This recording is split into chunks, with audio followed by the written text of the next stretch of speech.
Sir কালকে আমি আপনাকে সেলুনে ঢুকতে দেখেছিলাম। ও তাই নাকি? হ্যাঁ স্যার, আমার একটা জিনিস জানতে ইচ্ছা করছে। কি জিনিস? স্যার আপনার তো মাথায় চুলও নেই, আবার গালের দাড়িও নেই, তাহলে আপনি এই সেলুনে কি কাটাতে গেছিলেন?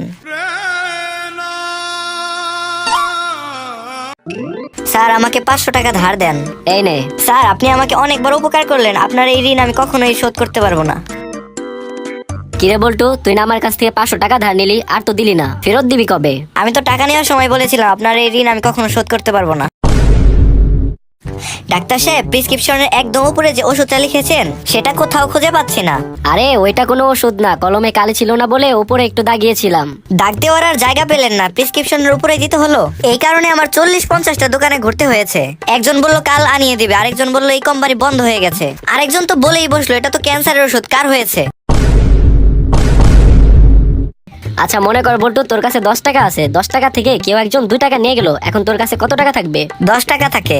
10 টাকা থাকে কিভাবে? 2 টাকা তো একজন নিয়ে গেল। আমার কাছ থেকে টাকা নিয়ে যাবে, এটা আপনি কিভাবে ভাবলেন? আরে মনে কর তোর কাছ থেকে 2 টাকা কেউ জোর করে নিয়ে গেল, তাহলে কি থাকে?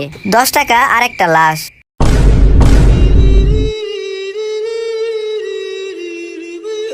আচ্ছা বল্টু বলতো, সব সাবানের অ্যাডভার্টাইজে শুধু মেয়েদেরই দেখানো হয় কেন? স্যার পৃথিবীর সব ময়লা তো ওদের শরীরেই থাকে, এজন্য ওদের দেখানো হয়। স্যার জানেন আজকে আমি একটা মেয়েকে ইফটিজিং এর হাত থেকে বাঁচিয়েছি। বাহ, অনেক ভালো কাজ করেছিস। কিভাবে বাঁচালি? নিজেকে কন্ট্রোল করে।